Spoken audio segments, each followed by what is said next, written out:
will there ever be something else besides the internet? Like, is there going to be something that overtakes like internet too? Right? Yeah.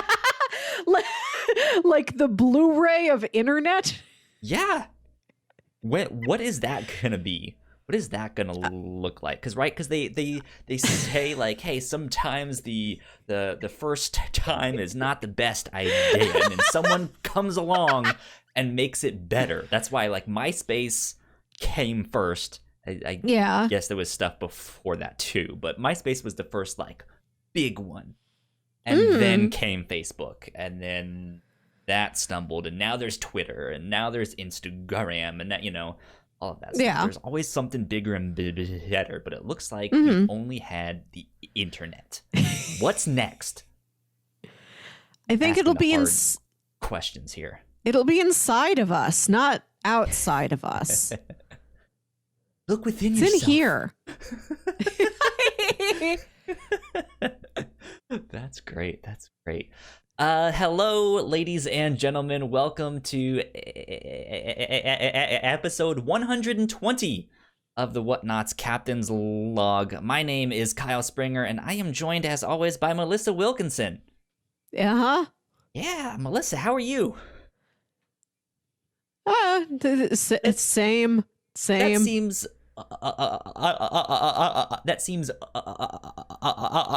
unenthused, but I get it.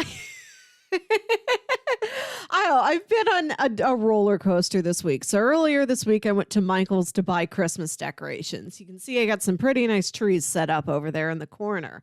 You go. And then I've spent the whole week both like enjoying decorating and hanging up lights and having fun and feeling so mad at myself for setting foot in a physical store.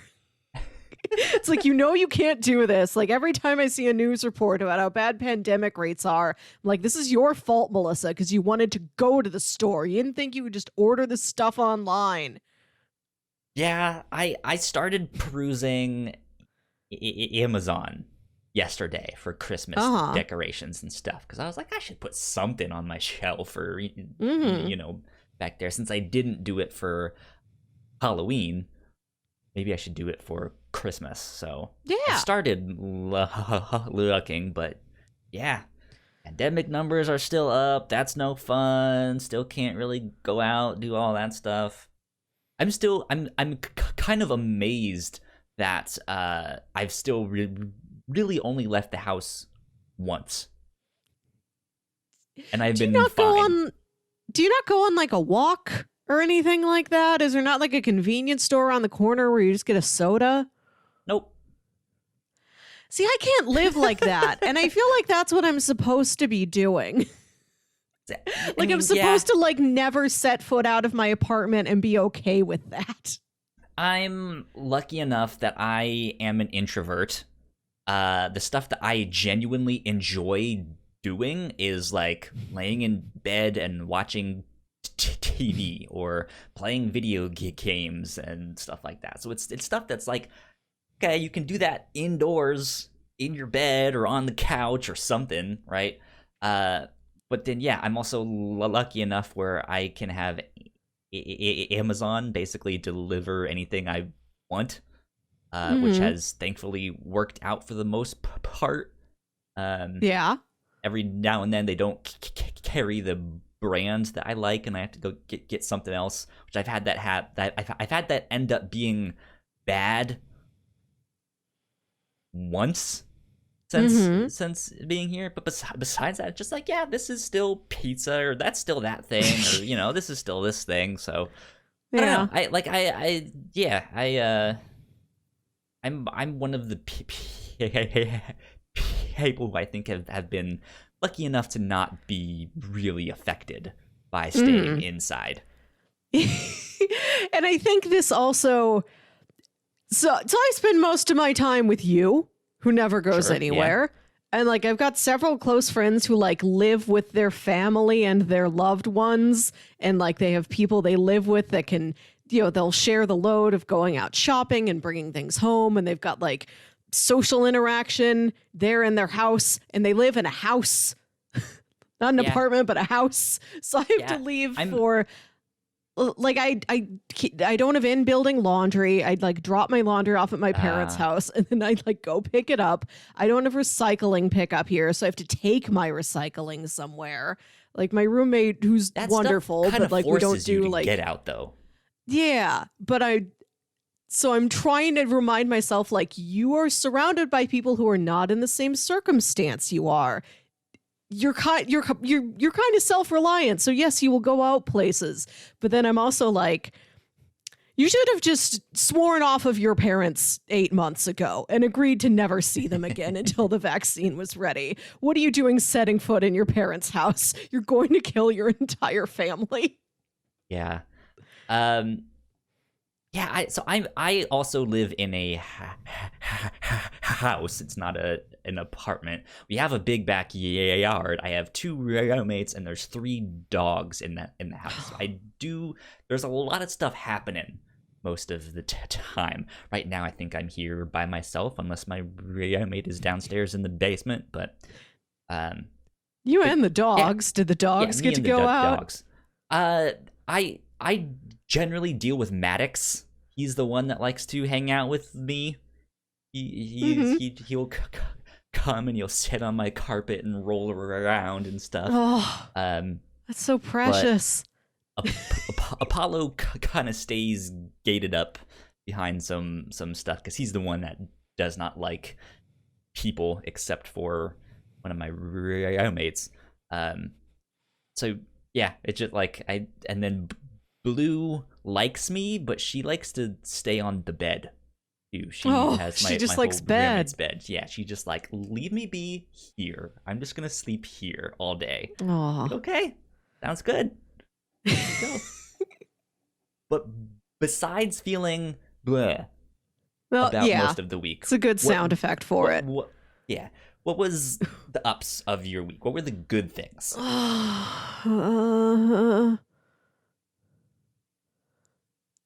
I watched a movie. I watched 2 movies I liked a lot. Okay. 2 or 3 new movies. I've got a pretty promising cinema corner this month. Cinema corner? There you go. Yeah, updates on the cinema corner.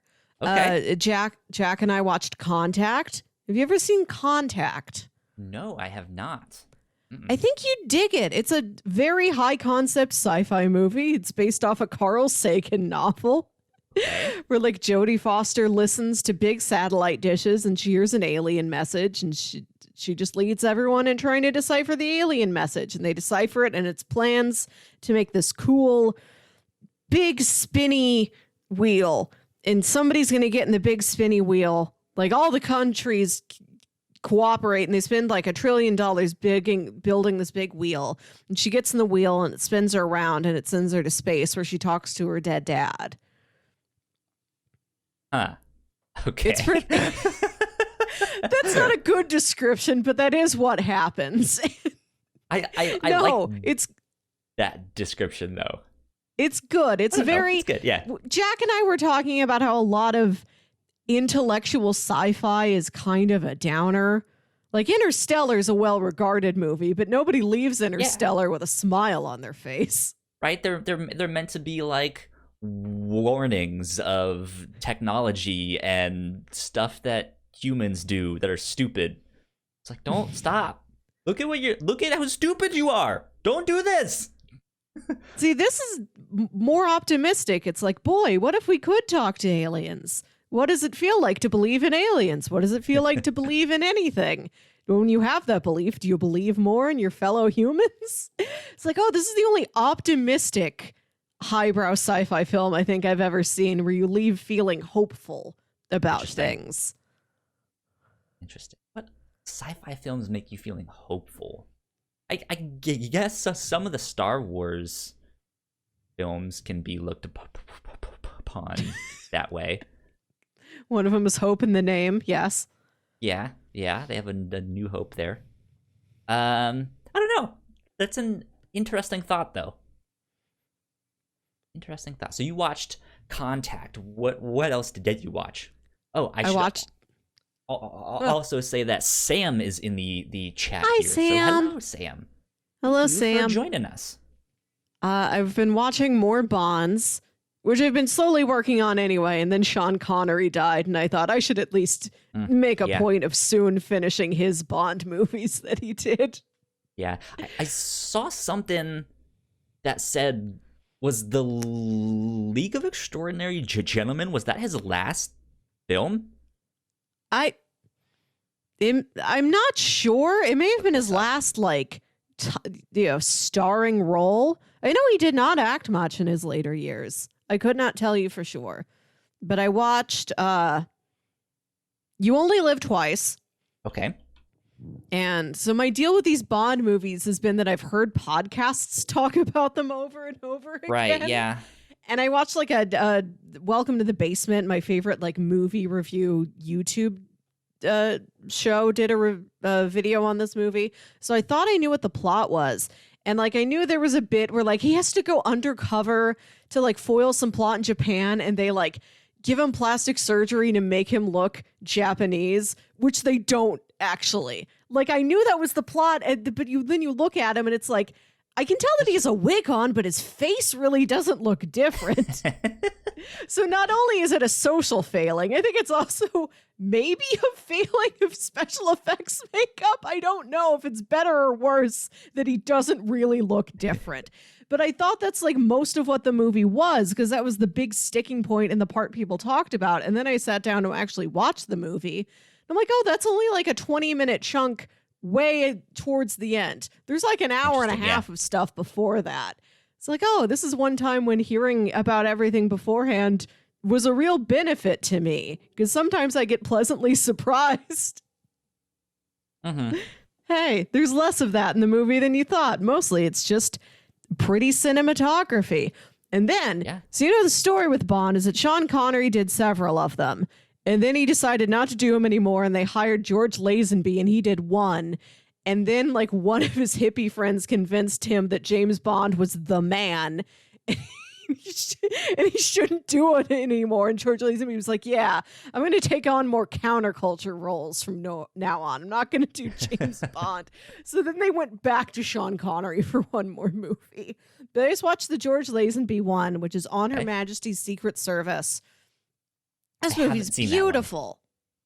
It's an obscure one because it is the one, the one guy who did one Bond, and it's a strange movie. The pacing is weird. Where like he's got this storyline with this woman, and then the story like leaves her for like an hour. Like he has to go travel to another location, and then he's in that one location. It's on a much smaller scale than other Bond movies. It's not jet setting as much, like except for when he's in the MI6 office in London. He's just in Portugal and like Switzerland. Like he just goes two places. It's weirdly small. It's like he's got this romance with this woman in Portugal, and then he goes to Switzerland, and he's in Switzerland for like an hour straight, and then she comes back at the end. It's an oddball one, but it was charming. It's got more heart and like character arc to it than any other non-Daniel James Bond movie. Beautiful cinematography. I had a real delight of a time watching this thing. Well, good. A visual feast. You're catching up on James Bond movies. I am. Next I have Diamonds Are Forever, and then I have to track down all of the Moors somewhere. Yeah. So it looks like League of Extraordinary Gentlemen was out in 2003. He played Alan Quatermain. He did a voice role in a movie in 2012 called Sir Billy, I believe. And then he did a documentary called Ever to Excel, in which he was the narrator. So, his last on-screen movie was League of Extraordinary Gentlemen. Interesting. I guess that's a fine enough thing to go out on, being called, in the title of the film, an extraordinary gentleman. Can you do better than that? Yeah, but wasn't he one of the villains he ended up being one of the villains in that film? I don't know. I know I've seen this movie, but I can't recall a single thing. I know it's like a bunch of public domain pulp heroes, like, I don't know, Captain Nemo. Yep. The Invisible Man? Yeah, he's in that Oh, one. okay, good. Dorian Who else do we Gray got? is in Oh, there. yes. Um, uh, vampire woman. What's her name? Is I don't. She's some vampire woman. I don't know. But then we also Is have this a character Dr. or an Jekyll and Mr. actress? Hyde. The character. I don't remember what her name who's is. a famous vampire lady? Lilith is a vampire in some narratives. I don't know. I think I always think of Lilith as more of a witch. yeah, I think sometimes she gets thrown in with a vampire. I can't name any other famous lady vampires. So this is actually wait, here it is. Mina Harker, I think is her name. Oh, yes. There you go. Wait. No, is she a vampire by the end of the movie? Wait, no, is Mina won the whole time? Is Mina film. Is that Winona Ryder or is that Winona Ryder's friend? Because one's Mina and one's Lucy, and I can never remember which one is which. One of them does become a vampire. Winona Ryder stays Winona Ryder, the human woman. Other media. She's not I don't think she becomes a vampire totally. I just watched this movie last year. Why don't I remember this more? I've got that Carrie Elways blindness where I see Carrie Elways in a movie and I'm like, oh, cool, it's Carrie Elways. And then I forget every other part of the movie. He's in it. Tom Waits is in it. But I don't remember what happens in Dracula. Anyways. They fight Dracula. And then at the end, he's dead. And I don't know what happens in between. Well, the League of Extraordinary Gentlemen comics, which is what the movie is based on, are written by Alan Moore, the guy who did Watchmen and V for Vendetta and stuff like that. So that's an interesting thing. The thing they did in the movie is they put Tom Sawyer in the movie. Interesting. They're like, we need to have an American, right? And then he comes in, he starts shooting like an American, and they're just like, no, he's why are you wasting bullets like that? Yeah. It should have just been a boy. Like, just all these extraordinary gentlemen, and then just a pretty good, like, 12-year-old. I mean, he's our Ward. What he was. I don't know. But yeah, I remember that movie being mediocre. It was fine, especially for the time. Yeah. You know? I think I saw it among a slew of other mediocre films. Yeah. I think I watched that like around the same time period as Daredevil. That and Daredevil occupy the same brain space for me. That was not a good one, though. Daredevil, God. Good stuff. Well, let's see. My week has been pretty good. Or wait, are you done with all of the James Bond stuff? Did you watch? Those more are the things Bond? I watched. I watched Scream this week, but I've seen Scream recently, so I don't have many new things to say about Scream. Okay, there you go. My week was okay. It was raining here nonstop Wednesday and Thursday, so that was to add on the mix of like, hey, you're still stuck inside. It's like now you really can't go outside. So that was fun. I got a lot of work done. Like I'm in a very good mood today. This week I got a lot of work done. I've been working on an animation for Crossplay, our video game podcast. If you guys watch our shows on YouTube, you know that they all have an animated intro to them and stuff like that. And I've been working on one basically since quarantine started in like March or April. And I started it and just wasn't working out. It was not the right feeling. It didn't match up with what I had in mind. It just didn't fit. And so I just stopped and moved on to different stuff. Finally came back to it this week and I knocked it out. And that is now done, which is a great feeling to have that done. And then it's also something I'm just like, yeah, I like this. This is good. This is fun. So I posted that on Twitter, but the first time we are going to be using it will be this, I guess, tomorrow when we record episode 50 of Crossplay. Oh, yeah. wow. Yeah. So right. It has been almost it has been almost a year since you told me the story about the time you bought a car, which is how I mark when Crossplay began. We've actually been doing it for a little over a year now because we started it in October. And I think we did 3 test episodes. Yeah. And then I think episode, like the official number 1, I think maybe started in November, like the first weekend in November in 2019. So it's been about a year. So that's pretty exciting. But yeah, I did that, and then I've been working on an updated video for our Patreon page. Because if you guys have seen that video on there, it's from like 2016. I don't think I had our official logo made yet, so I have this like placeholder logo on there. It's kind of funny. But yeah, it's really old. It's outdated, and so I was like, I just need to redo this. That's so I've good. been working on that and filming different things and doing some voiceover and stuff like that to actually make a nice one that is like, hey, we actually have this good video that we can show people, and it's not this like makeshift thing with the wrong logo in there, you know. So that's what I've been up to this week, and I started to get back into watching Gundam. I've been back to my UC Gundam timeline rewatch.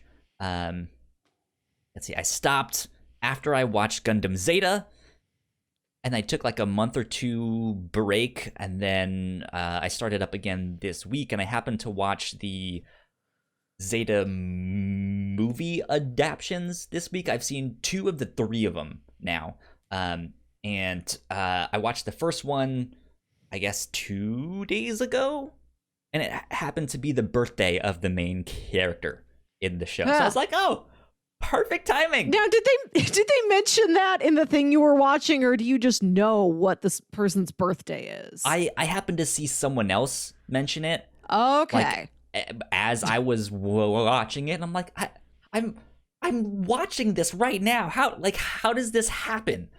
And yeah, it was just like, well, perfect timing. Good for me for making that work. So that's what I've been up to. I also finished True Detective Season 3.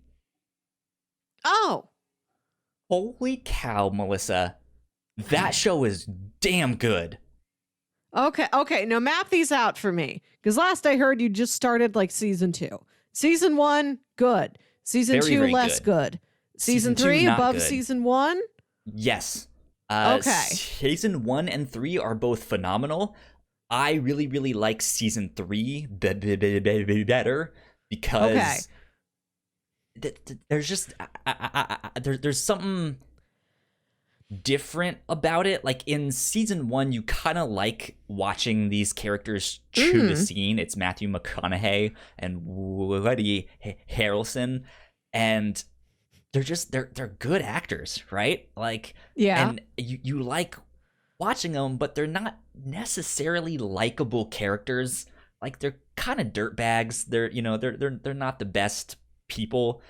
And then Season 3 is Mahershala Ali as the main detective. But what's neat with that show is the show takes place over 3 different time periods in that character's life, and it's still it's Mahershala Ali playing all 3 of them. So it's not like when he's 10 years old and when he's 20 and then when he's 50. It's like here he is in the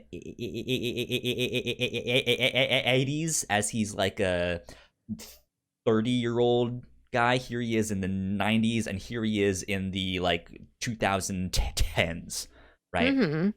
And not only do they do that, but his memory is going away, so it plays with this idea of like, does he really remember what's going on? He said this one thing in this time period, but this happened in this one, so what's going on here? And it ends up being just really touching, just like, oh, this is like heartwarming and sad and like good and happy at the same time, and it's just like, oh, this is nice, I like this. But yeah, it's good. Highly recommend it. Go watch season 1, and then skip season 2 and just go straight into season 3. Very Maybe good stuff.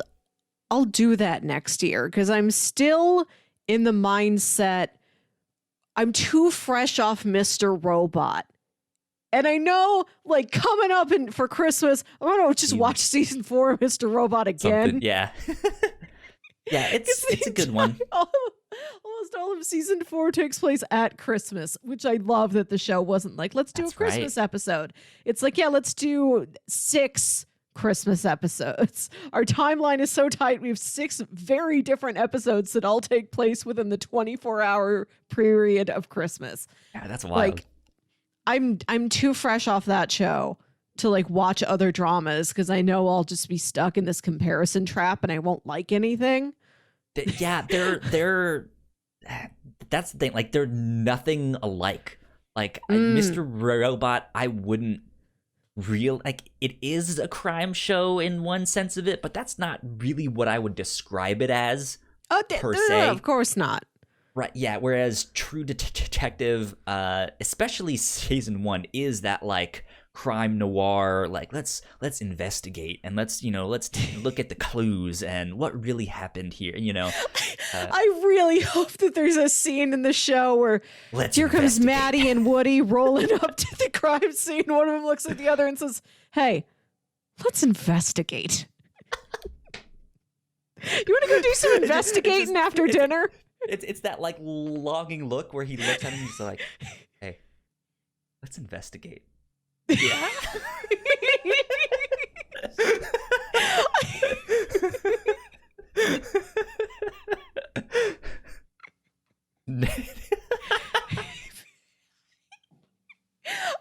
Oh God. Why is this so funny? Just detectives eagerly, sincerely saying, "Can't wait to investigate this." Boy, what an investigation we are having, you and I, my investigator friend. Those crime shows, they're always so serious. They're always just like, yeah. And they're just like he says, what does he say in season 1? There's something where they're driving towards the scene and he's like, "You smell that? It smells like ash. Something else. Metallic."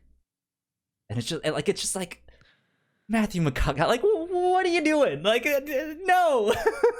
But it's still so good. So yeah, they're completely different.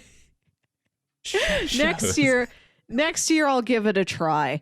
I think my goal for the rest of the year is to do all this silly domestic stuff that I get caught up with. I'm going to clean every single thing I own. Wow. So that next year, instead of cleaning all the time, I'll tell me you have a spreadsheet of just everything you own, so you can just like check it off and be like, "Yep, I did my floral pillow that's on my bed there. I cleaned the party sign above my bed." I should clean that party sign. There's probably dust on top of it. Well.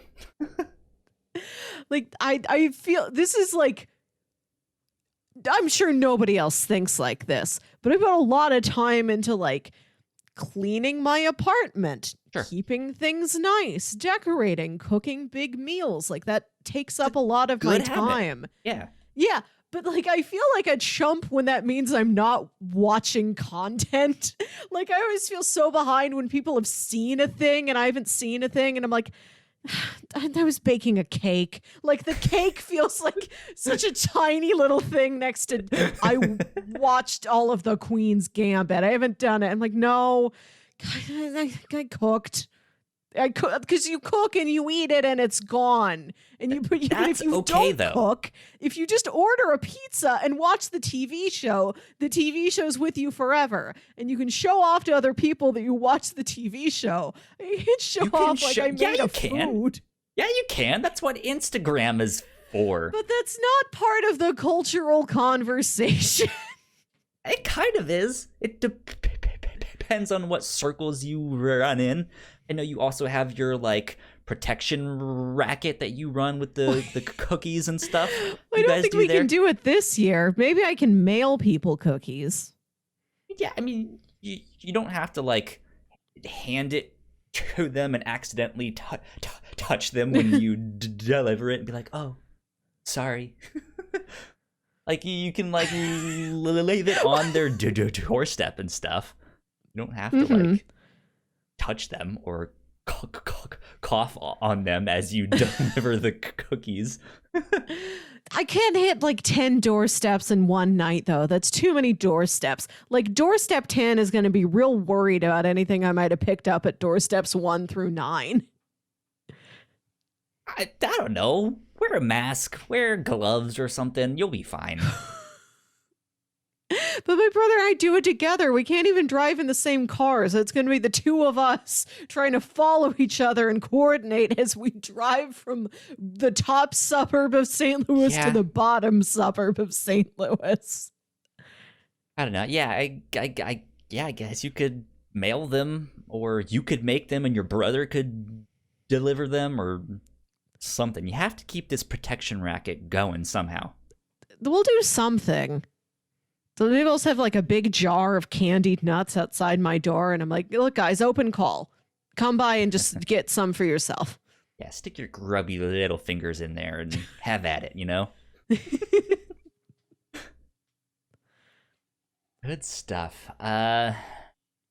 Melissa, I have a question, because I've been watching these Gundam movies. Yes. And what's interesting about these movies is they are kind of subtitled with a subtitle that isn't really a title.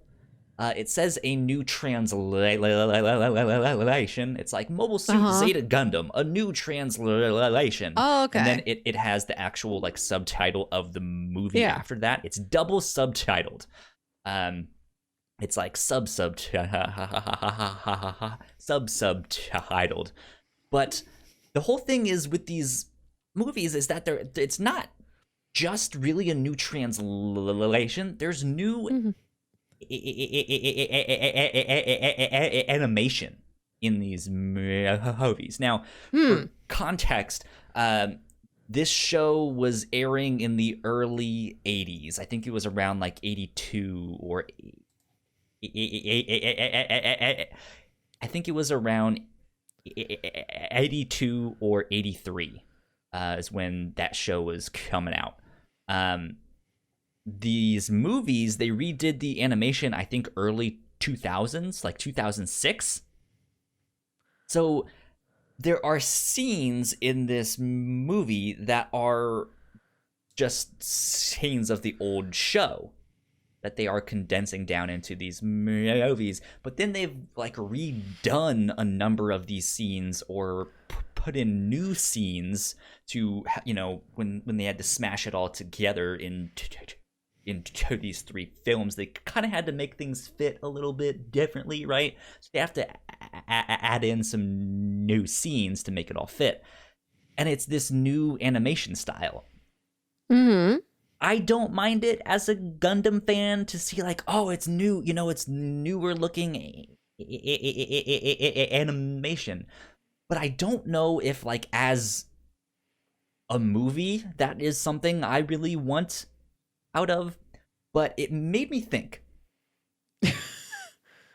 should animated movies be remade after a certain point? Now, are you meaning like what these Gundams have experienced where like they animate new bits to insert in there? Not or like new bits to we just did it in. again? Yeah, just like, hey, the Lion King is really, really old.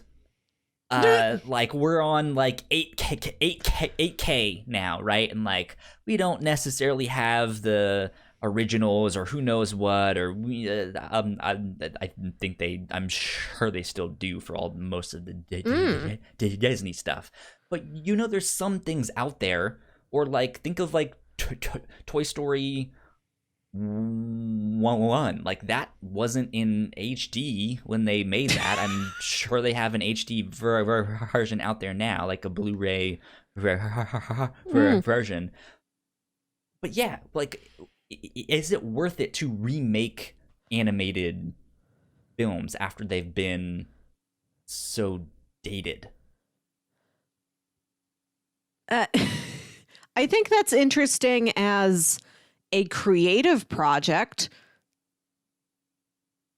but I don't. Well, I'd have to like see one and like see how I felt about it. Yeah, like, I think it'd be fun as like a just like an anthology film. Like if Disney we did like a new animated version. Like we took the audio tracks. Like we took one music number from all our old movies. We're going to do a Fantasia, but it's all music you've seen before in our previous animated films. And we're going to reanimate them as just like a fun experiment. Like that I'd be pretty on board with, but like remaking an entire animated movie, I don't know. Unless it was a case like The Thief and the Cobbler. Do you know that? I don't. Because, I mean, I was just about to say it's kind of hard to, like, find a good example with Disney and Pixar stuff. But, yeah, I'm not sure what The Thief and the Cobbler is. So, Richard Williams, he directed all the animation in Roger Rabbit. Okay. He's this amazing animation director. And his passion project for years was a movie he wanted to make called The Thief and the Cobbler. And this was done, I think, throughout like the 80s, early 90s. Like he worked on it for years, and like he'd get some funding, he'd work on it until he ran out of funding, he'd stop, he'd try and find some funding somewhere else. Like it started and stopped forever because he was so detail oriented, and this is all hand drawn. All apps, like no computer involvement. Right. Yeah. Both because of the time and both because of his techniques and the way he wanted to work, and just incredibly detailed, like achingly detailed. So painstakingly did he try and make this movie. And it became an issue where people were like, this seems like this is all an art experiment for you, and it's not going to be like a real commercial film. Like, I don't know who, except for other animation buffs, are going to want to see this. Is like a 5-year-old really going to dig these painstakingly painted backgrounds? No offense, dude, but like, who are you making this for besides yourself? Did the movie ever actually come out, or he made a lot of it, and then I think some like whoever he was working with at the time, whatever investors or production company, I think, or whatever, like took it from him and like patched in, like made some more animation cheaply, or just not cheaply, but not at the same effort that he was doing his own animation. They put in this new animation to like kind of fill in story holes, and Eden planned this whole thing to be silent. Maybe a couple characters talked, I don't know, but like the main character at least didn't. Like largely wordless, just based on movement and music. And they're like, nobody's going to be able to follow this. Like we have to dub in voices. We have to get Matthew Broderick in here. Like they added music. Like they tried to make it into something commercial, but because this is made out of a movie, and I think they changed the name to like The Princess and the Cobbler or something like that, or Arabian Nights, because that's the kind of world, that's the kind of setting and genre that the story is told into. It was taken from a lot of those Arabian Nights stories. Like they changed the name, they changed the plot, like they tried to like make this into something. And like, yeah, some of Richard Williams' original animation is in there, but it's been like kind of real trodden over. And I've never seen that version, but there's a version on YouTube called The Thief and the Cobbler, the recobbled cut that is all of Richard Williams' original animation, and then every like storyboard and animatic that they could find to try and piece together what his version of this movie was going to be. So if somebody was going to dig out all of that and say, and he's passed away now, I believe, but if somebody was going to like pull all of that material together and say, we're going to do it the way he wanted it, that I think would be an amazing candidate for let's remake an animated movie that has been done before. Yeah, because like I'm thinking of like one day like a bunch of these animation techniques, just might not look good, or hey, we're now used to 60 frames a second for animated films or something. So just to not necessarily do the whole thing in a new style or stuff, like keep the same style but just update it, and not like a we have a new scanner here at the office and we're just doing bigger scans, like, but to actually like remake it and do it that way. I'm wondering what that would look like, or what that would be, or if that's worth it, or if we wouldn't just be like, you know what, leave it alone as a piece of history and we can move on. Oh, I like experimentation and trying new things, and I said, I'd see like one. I think the thing you mentioned, the like anthology of like, here's a Disney animators anthology where like, hey, you guys have the voice tracks to any Disney animated film you want, and you do your own version, and it's like, hey, here's this guy's version of Dumbo, and there's that thing, and it's in some like crazy graffiti style or something, or it's now in space, Dumbo in space, right?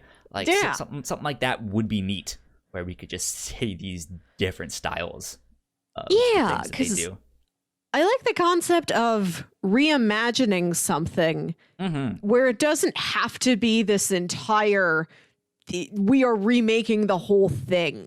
It's not being rebooted. It's just being played around with a little bit. Like 10 years ago, maybe, I think it was Vanity Fair did this photo shoot series. And I don't know, there must have been an article paired with it, but I don't remember. I just remember the photos. I think it was like Annie Leibovitz, maybe, this famous photographer, just shot celebrities dressed up like Disney characters. Like, here's Ursula, but it's Queen Latifah. Here, and like there she is, like all dressed up, posing, really dramatic. It looks like it is a promotional still from a film. There just never was a film. And like, it's a whole series. It was her. It was that's neat. Olivia Wilde as the evil queen from Snow White. Like Alec Baldwin's like the face in the magic mirror. Like really interesting casting, like styled in a neat way. And like those never turned into anything. Those weren't casting announcements for new versions of these stories. It was just like what if we did this? And I love what if we did this. I feel like it just gets blown out where they think they have to make a whole thing out of it. Man. And then people are upset. Like, you don't need to be upset about reboots, but also you don't need to reboot things. Like, just do stuff like this. Like, little bits like this are fun. More of these, please. Just make short films and, like, little oddities like that where you reimagine stuff. That reminds me, though, I completely forgot for a while about the Marvel What If show that's going to be an animated thing. Yeah, I'm excited about that. We haven't really heard much news about that, especially with all the COVID stuff. But we did get some updates for WandaVision. Good transition.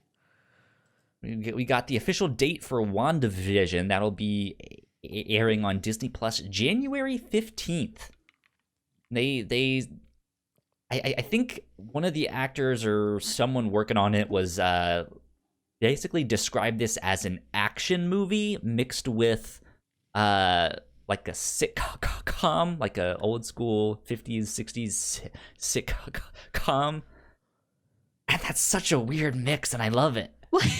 Well, we've known the whole time all the sitcom stuff was going to be in there, and it would have some, supernatural fights probably. But the fact that it seems like there may be that much action in it is surprising. That was what I was not based expecting. Based on this vague secondhand quote you have told me from somebody you don't remember who it was. Yeah, I heard somewhere on the internet. But because I think of the Vision comic that Tom King wrote, which looks like they're pulling a lot from, or at least some inspiration from. But that was not it's not an action story. It is more of a slice of life drama, but it is this drama where they just keep digging themselves deeper and deeper into this mess of just try to look normal, what are you doing? God damn it, look normal. So I was expecting more of that stuff of just we need to try and keep things calm and quiet and normal, but behind the scenes something is cracking, something is breaking, and I'm sure we'll get a lot of that. But yeah, it was a surprise to hear there's gonna be some action in this. I was like, oh, wasn't expecting that. Okay, yeah, there you go. Good stuff. Mm-hmm. Yeah, January 15th. It's good to have a definite date on the calendar. It's good that there will be some space between Mandalorian, because I think the Mandalorian is scheduled to run through mid-December, maybe Christmas roundabouts. Yeah, it's good to have some space between Mandalorian and this, between the holidays and this. I can breathe, and then I've got WandaVision to look forward to in the dark early winter of next year. But man, I don't like this 2020 year of no new Marvel content. We were supposed to get this and Falcon and the Winter Soldier and Black Widow and Eternals. Shang-Chi might have been originally scheduled for this past summer. I don't remember anymore. I don't think it was for the summer, but oh right, that was going to be a February release, I think. I know if I go back, we did, there was a podcast we did maybe about February what the 2021. I that don't might know have been it. If it was coming so soon. Yeah. But I'm sure that got pushed back too. I do have to say about The Mandalorian, holy moly, season 2 is great. I caught up today, and it is great. I was geeking out. I was like, this is so good. I love it. Yeah. I watched the second episode today. I wish I had season 1 or of season 2, the one where they're in an ice cave. Yes. Mm-hmm. I wish I had stronger things to say about the Mandalorian, because people are so excited about it, and I'm just oh yeah, ice cave. They're like Amy Sedaris. It's a show that I think if you are just a casual Star Wars fan, then I think you might end up thinking this is just a casual Star Wars show. It's fine. You might like it for the slower pace Western style gunfights and monster of the week stuff, but for someone who is into the timeline and the lore and the cartoons and all that stuff, it's hitting all the right bells, and it's just they mentioned this thing. Oh man, they're gonna go find that thing. This person is showing up. Clan Vizsla, Death Watch. What is going on? And you're just I don't know what you're talking about. Yeah, talk to me when C-3PO is there, my favorite Star Wars character. But yeah, it's good. But back to Marvel, though, we did get some news today that Chris Pratt has officially joined Thor: Love and Thunder. Yeah, he's going to be appearing in that movie as well. I have no idea what's going to be happening in this movie, because we know Jane Foster is coming back. So and I know there is a kind of an idea of what they might do here and there, but I don't No. I have been told the Jane Foster storyline in the comics, but I don't know if that's something they're going to adapt, because the storyline is that she has cancer and then she gets like annulled as a Thor, and then every time she's in like Thor mode, like that knocks out whatever benefits her chemo got, so she has to keep starting over. Like that's too sad for the MCU. Like I'm happy to see Jane Foster back. I'm happy to hear that she had a strong story in the comics, but I don't know if I want that one on the screen. I will say that well, I mean that's not spoilers. Really? She ends up becoming a Valkyrie. Okay. Is one of the things. So like she ends up like no longer being Thor per se, but she could probably still lift it if she wanted to. But yeah, she ends up becoming another another type of character where she's fine.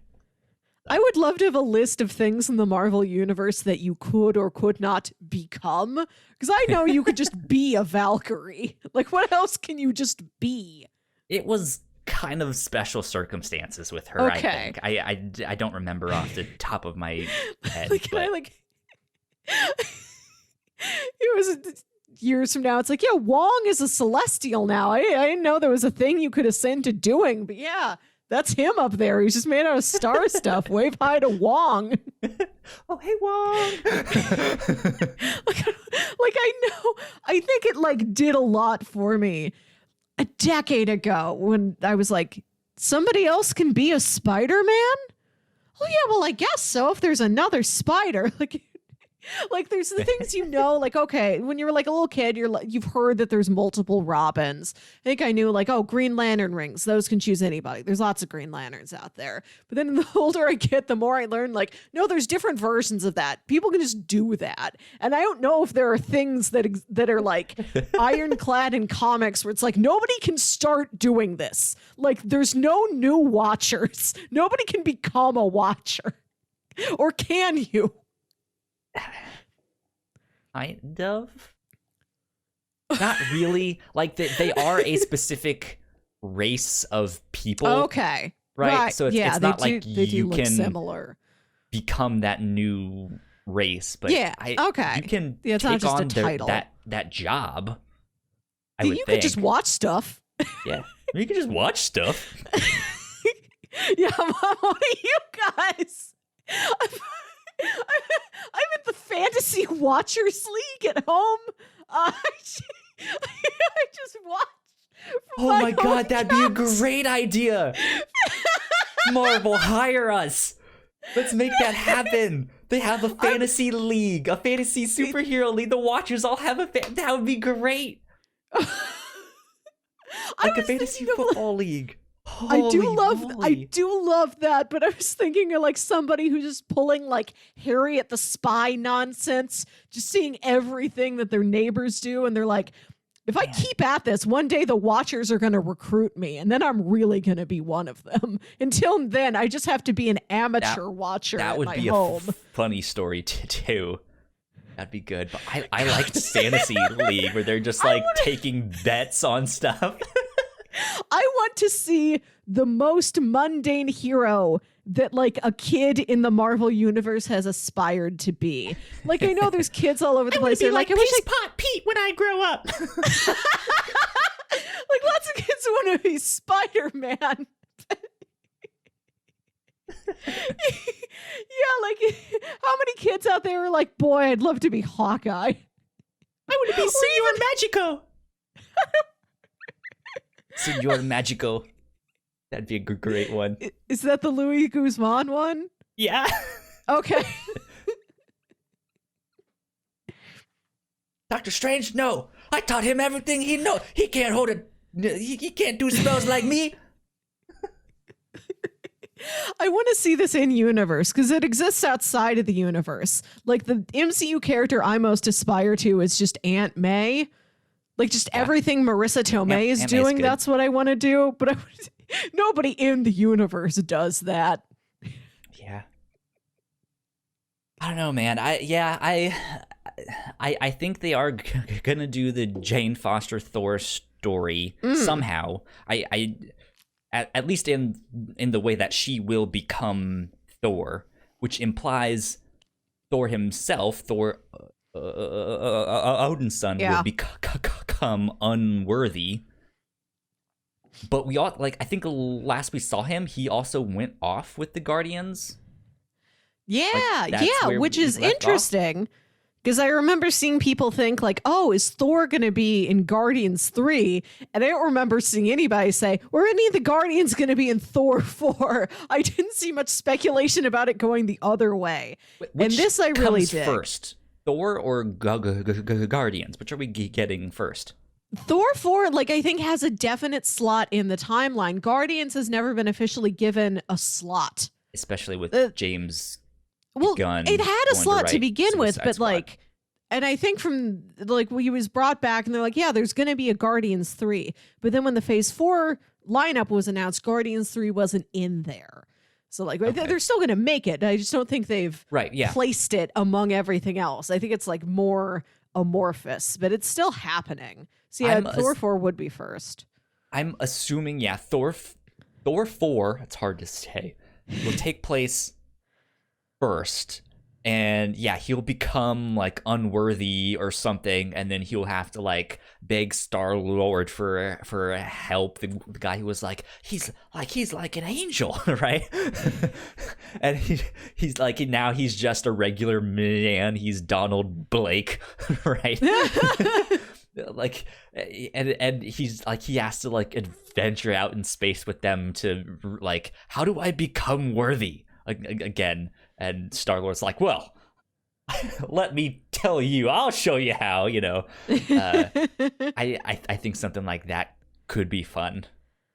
It has been said that Guardians 3 is going to focus a lot on Rocket, which I am excited for.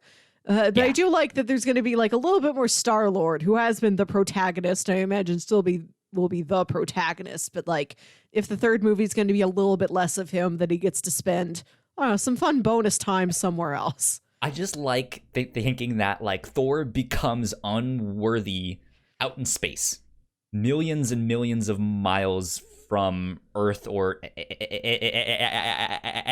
anyone that is human. And so he's basically now human himself, and so he goes to the only human that is anywhere near him, and it's just teach me how to be human. And then he's well, I am half celestial, so I outrank you now. I outrank you. I can see that. Something like that would be good fun. That indeed. Let's see. What else in pop culture news? Umbrella Academy Season 3 officially got announced. I'm excited for that one. I was not aware it had not been officially announced, but I dug Season 2 a lot. I'm excited for a Season 3. Me too. My parents were watching it the past month or two-ish. I don't understand. They're retired. They're in quarantine. They don't go anywhere. How does it take them 2 months to finish that? I don't know. It's beyond me. But they announced parents go to this sleep week. at 8:30. They do. But then they're up at 8:30 in the morning, if not before. The wild early hour of 8:30. The ungodly hour of 8:30 in the morning. But they announced that this week. I'm excited about that. Because that show is just, it's so much fun. It is. It's such a good show. It's fun. Yeah. And it's it's a really unpredictable show, which I enjoy. Yeah. Indeed. There's the basic formula of all the siblings have to come together to prevent Armageddon, but you don't know what the Armageddon is or any of the details thereof or how the heck you get there. Yeah. And then in some sad news, we also found out that Alex Trebek passed away this week.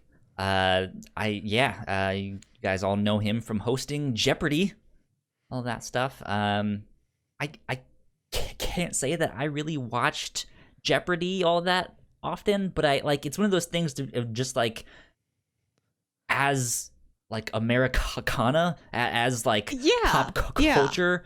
Like I mean I think he's Canadian though, right? He is Canadian.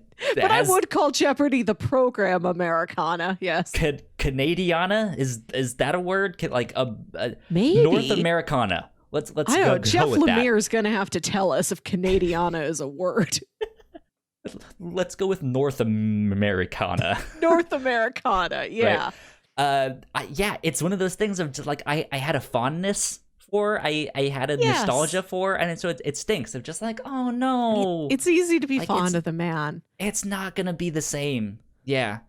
So I am sad stuff. It is sad. I did thoroughly enjoy watching the Jeopardy Tournament of Champions earlier this year, and I was glad that happened when it did, because that was in like January. Like if they would have postponed it like a couple more months, it would have not happened. So got in there right under the wire, and I feel like the world as a whole, like not just Jeopardy the program, but like because it is such North Americana and it gets out there till, well, I don't know if they know it in every other part of the world, if there's people in like Kenya who know Jeopardy, but many people do, I imagine. I feel like we have been celebrating him thoroughly for several years. I think he got as good of a send-off as anybody could have hoped for. Does he have a star on the Walk of Fame? I'm sure he does, but I don't know who all is on there. I've never seen it.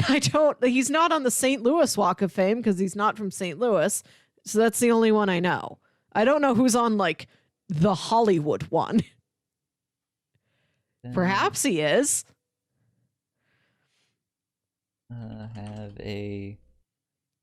So to fill time while you look this up, these are people on the St. Louis Walk of Fame: John Goodman, Vincent Price, Harold Ramis, Egon himself, Josephine Baker,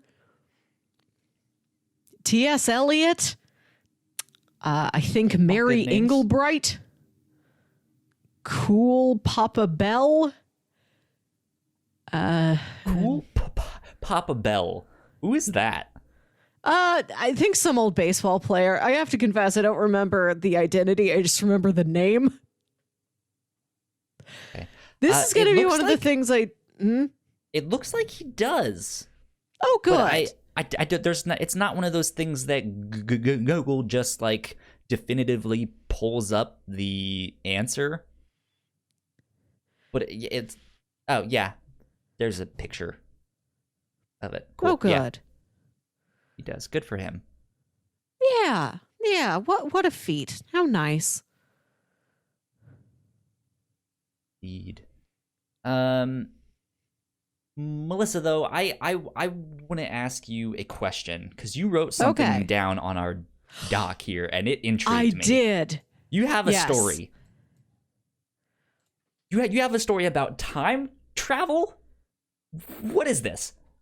So in our group chat at work, our supervisor is typing, like she's the spreadsheet sorceress supreme. She knows all the spreadsheet stuff. I'm like a little spreadsheet acolyte compared to her.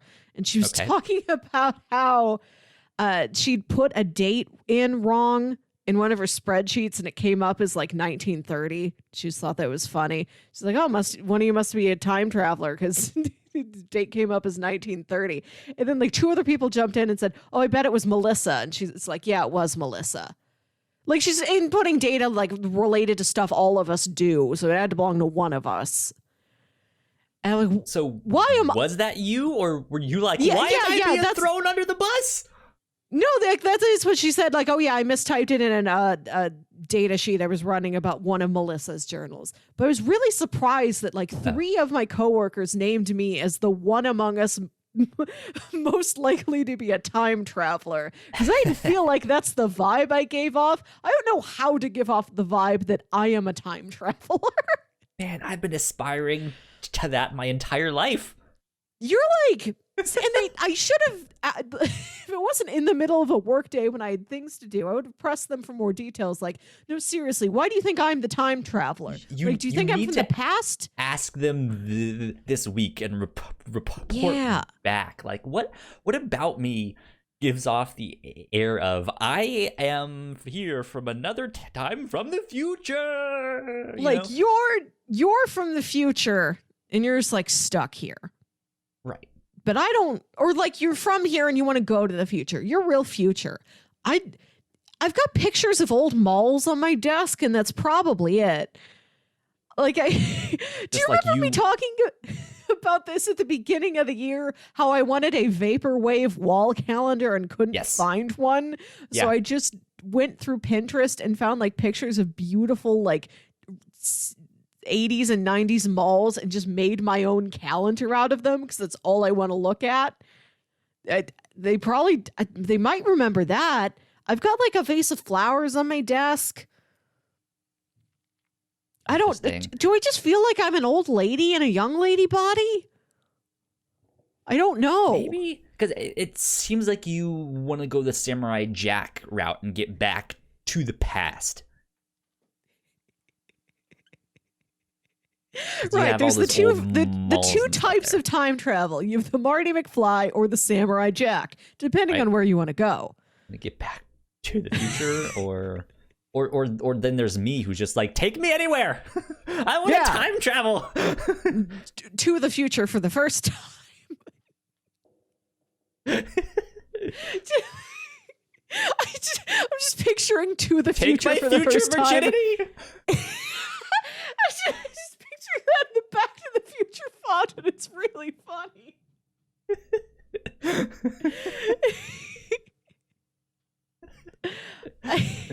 Take me to the future for the first time ever. In the Back to the Future font. I think anything's funnier if you put it in the Back to the Future font. But that's good though. But yeah, I've really been thinking about this for myself this week. What does this mean for who I am? The three separate people pegged me as the time traveler in the bunch. More than that's like funny. And like I don't know which one of them I would think would be the time traveler. I don't know. It's because I don't know what attributes decides that you're a time traveler. Is it just like a look in your eyes that says that you know stuff? Maybe they're suspicious of you. Because that's what I think of, like when there's a time traveler amongst people and they're not trying to like signal. They're often doing like sketchy things. So maybe they're just suspicious of like that Melissa. She's up to no good. I'm up to something, you know what I mean? Like a Blendin Blandin. What? Do you remember that one episode of Gravity Falls where like you've seen the guy like lurking about in the background of the carnival episode, and it turns out he's like an operative from the one? He's got to be in season 1. I thought we talked about Blendin Blandin from like the Time Agency and like the Time Babies. I don't remember that. I still haven't finished that show. It's on my list. I need to go do that. Do you remember the episode where there's a carnival, and that's the one where Mabel tries to win Waddles the pig at the carnival game? Yes, I remember that one. But like Dipper's trying to like win a stuffed animal for Wendy, and they figure out the secret of time travel. And he keeps doing it to try and get this toy for Wendy. But then one of the times he actually does it, it costs Mabel Waddles. And then Dipper goes into the future and he sees that she never gets over this. And he's like, okay, I have to go back and fix the time stream. Mabel needs her pet pig. I'm just not going to impress Wendy today, and I have to live with it. Isn't there like, there's like a bald guy in a silver jumpsuit in that episode who's like the time cop in his name, because he's supposed to be like the most nondescript guy you would never notice, and he blends into the background. Blanson. And his name is Blendin Blandin. That's great. Blendin Blandin. I swear this is in that episode. It's in season 1 somewhere. That's good, though. That's good. Yeah. He's suspicious or just very bland. Maybe that's what they think of you. I don't know. I'd like to be neither. Right. So when I do Zoom meetings for my job, sometimes I don't put the camera on because I don't want to be bothered with it. I'm just like, you guys don't need to see my face. I'm alive, right? The voice is all you need. Yeah, and sometimes I do. I put the camera on. Sometimes it's just the built-in one. And for the first time this week, I tried my good camera on my work laptop. I was like, I want to see if it works on this computer, and it did. But every time I have my camera on, I always get someone commenting like, "Oh, Kyle, you look like you're in some like arcade or something. You have such a cool background." And I was just like, "Yeah, thanks."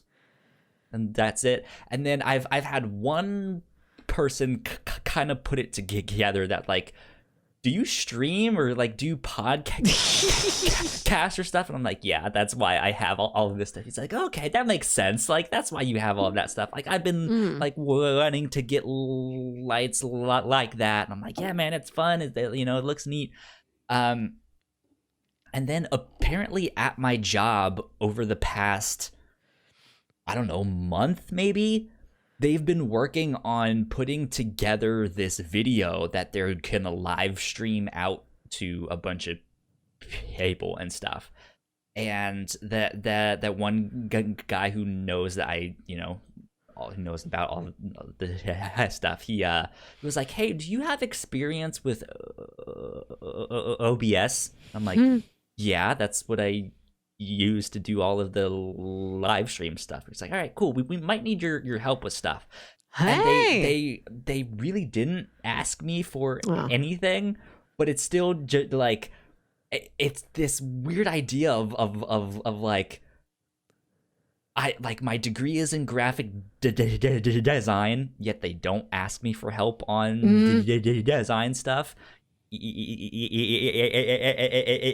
though I'm always like, hey, put me in, coach, it's me. And then I'm the one that has like the like neon lights and all like the nice camera and the live stream set up with a good mic and all that stuff, and none of them think to ask me for help on how to do all of that stuff. And I'm just like, I'm here, I know how to do this stuff, you guys can ask me things. And they're just like, oh yeah, cool, thanks. I'm just like, oh, great. Maybe if you were more the extrovert, people would ask you for help. I mean, yeah, but like, and then we had our like all staff meeting this week. Yeah, work was really boring this week. We had so many meetings. We had our all staff one where there's like 200 something people that need to be there.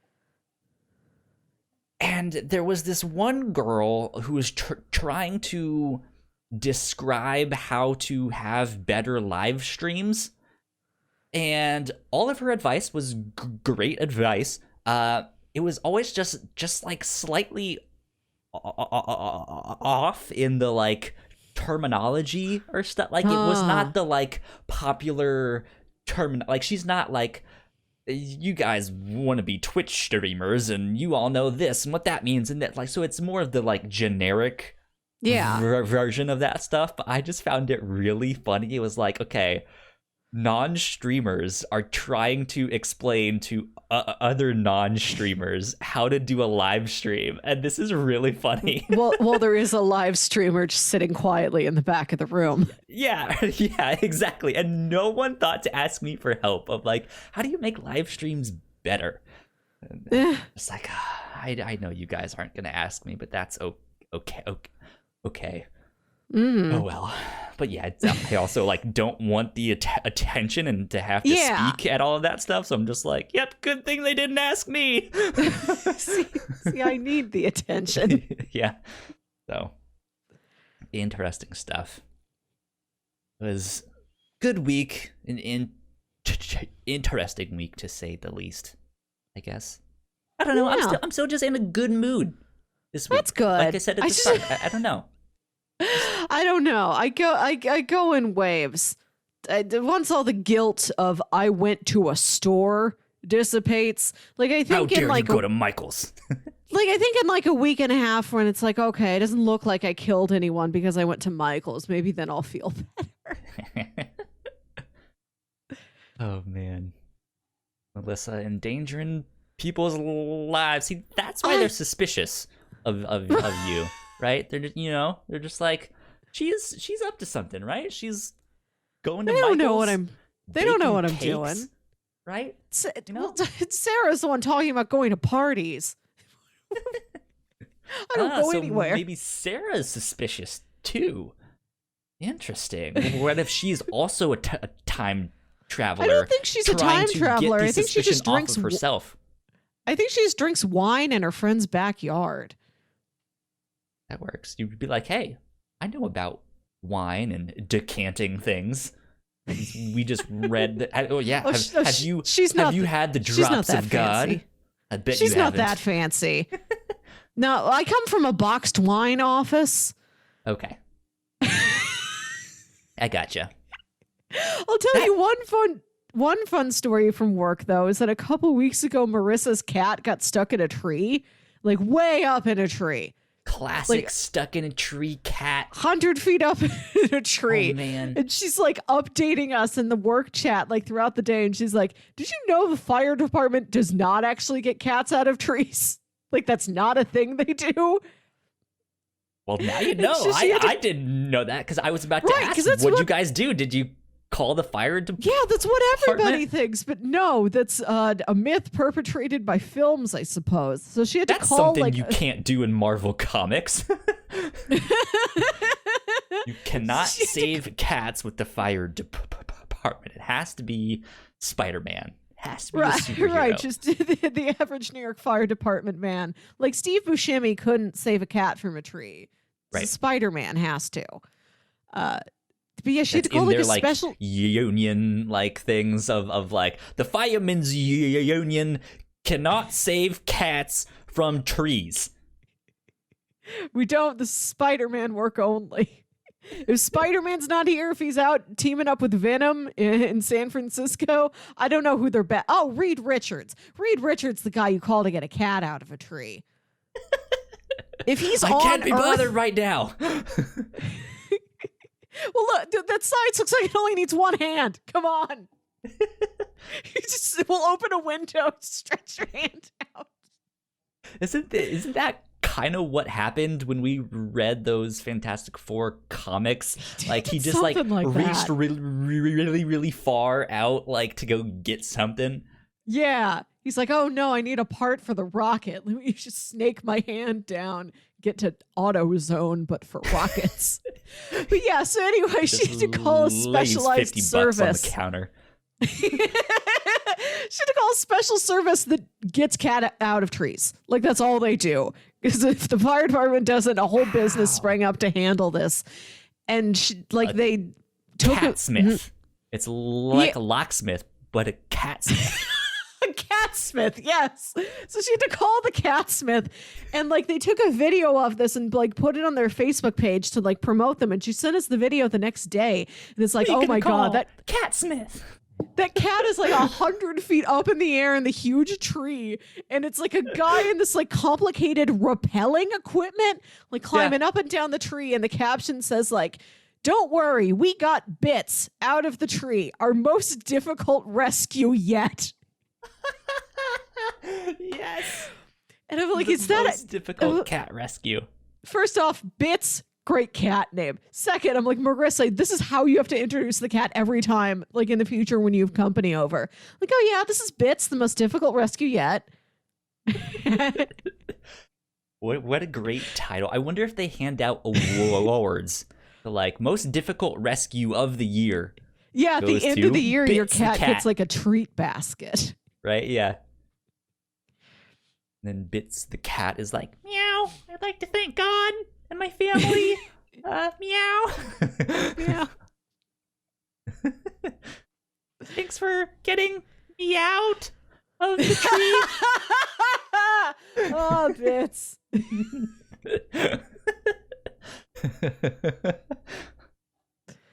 Good stuff. Mhm. Speaking of animals, I think we can end Oh, on yes. this Yes. thing. Apparently, we got 2 new animals this week. Brand new ones, new species. Wow. Well, What are they called exactly? They're they're like so these greater tree. gliders.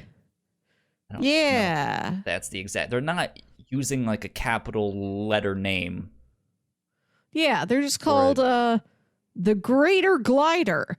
And it seems like we've found 2 slightly lesser gliders, because it seems like they knew about the big one, and then they found ones that were smaller, and they're like, wait a minute, these ones aren't just smaller, they're small enough consistently enough that this is a separate breed.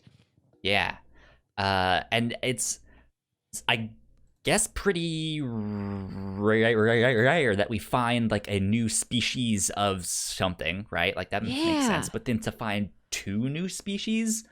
Yes, they come in 3 sizes. Kind of wild, yeah. Tall, you got the grande, venti. Yeah. There you go.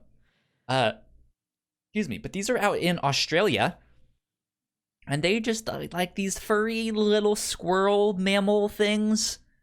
They got big giant ears, big old round eyes. But it looks like they're tiny. But they go flying around at night, or they go soaring around at night up to 100 meters through the air. It's a hunt for its favorite eucalyptus leaves. Like Spider-Man, except not with eucalyptus leaves. The old lady gives him a churro. There we go. There's a good old picture of that guy. Little cutie on there. Yeah, they're nice. Yeah, don't want to say those. Yeah. There he is. That's fun. That was just a bit of interesting news that I saw. That I was like, oh, new animals, new friends. It's you know what? I think it's good press for Australia to find more non-scary creatures that it has. Right. Because like and that's the joke about Australia, is that like everything is there to kill you. Kill you, yeah. But I think also especially after all the fires that burned up like half of that just to be like, hey guys, we actually found new animals. That's so good. See, I was I was still thinking about the death of Steve Irwin as Australia's greatest national tragedy. I wasn't even thinking about those fires. Man, yeah. Imagine what he would have said. He would have been like, crikey, look at these ones. I'm sure he can see them from up there. I'm sure he's very proud. I'm sure he knew it. He was like, look, you idiots, they're right there. I can see them. Why can't you? With my heaven eyes. Yeah. Someone, please. Look at them. But no, I think we found them when we were meant to find them. I hope that's good. Yeah.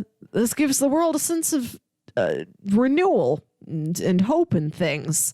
But I say that a lot, and it hasn't stuck yet. I said that for the 2016 Olympics, and I feel like people don't remember that even happened, except for that they factually knew that, yes, there must have been an Olympics in 2016. Nobody remembers it specifically. Nobody carries any goodwill from the 2016 Olympic Games except for me. I don't remember them. I know they happened. Right? Everybody knows the Olympics happened, but I feel like I think about the Olympics like month by month. I wouldn't even say month by month. It's just like every now and again, it's like, oh, they're on. Right? No, it's just like... they're what? They switch off every 2 years for the summer and winter ones? So it's basically a schedule of 4 years. Yeah. Yes. So I don't know what's happening to the schedule now. I hope we can still have Olympics next year. Well, weren't they supposed to happen this year? They exactly, should have happened because it's this year, and they didn't. So they got moved to next year, and I hope that still happens. As long as I don't go to any more stores, hopefully the Olympics will be safe. I mean, if I don't step into Target for Save the the next Olympics. month, Hashtag, right? Yeah, hashtag Melissa stay home. yeah. Like I hope like Michael Phelps like wakes up in the morning and like he feels something in the air and he knows that I didn't go to Target. Okay, yeah. Good stuff. Good stuff. Let's wrap things up. Let's wrap things up with that. A little bit of housekeeping for you guys. We got multiple podcasts here at the Whatnauts. You guys can find out more information on our website, thewhatnauts.com, as well as your favorite podcasting platform of choice. Just type in the Whatnauts and all of our shows will pop up right there. If you guys like what we do, patreon.com/thewhatnauts is where you can support us for as little as $1 a month. We also have a $3 tier where you guys can get all sorts of exclusive content. This month we put up a Patreon exclusive episode of Crossplay where we talked about video game like conspiracy theories, urban legends, spooky stories, stuff like that. It was good. It was a lot of fun. You guys should definitely go check that out because that is also the first time that we have had the entire crew on camera all at once, which was pretty nifty, if you ask me. Good stuff. Good stuff. So go check that out. We want to thank all of our Patreon supporters, but a big shout out to our Patreon supporters at the $5 tier. So thank you, Sam, who has been in the chat with us for most of the time. I don't know if you're still there, but she's been in the chat with us for a bit for Sam. Yeah, so thank you, Sam. Thank you so much. Yeah, Melissa, where can they find you on the internet? You can find me on Twitter and Instagram at Wilkywit. That's WILKYWIT. And listen to my other podcast, my only non-Whatnauts podcast right now, Saturday Morning Obscurities, which is me and my brother James watching weird old kids shows. This week we're releasing an episode about Hamtaro. Hamtaro. Good stuff. Okay. I remember Hamtaro back in the day. Good stuff. Good stuff. You guys can find me at Kyle Springer on Twitter and Instagram. You guys want to stay up to date with our shows, we are at the Whatnauts on Twitter. Go like, share, subscribe.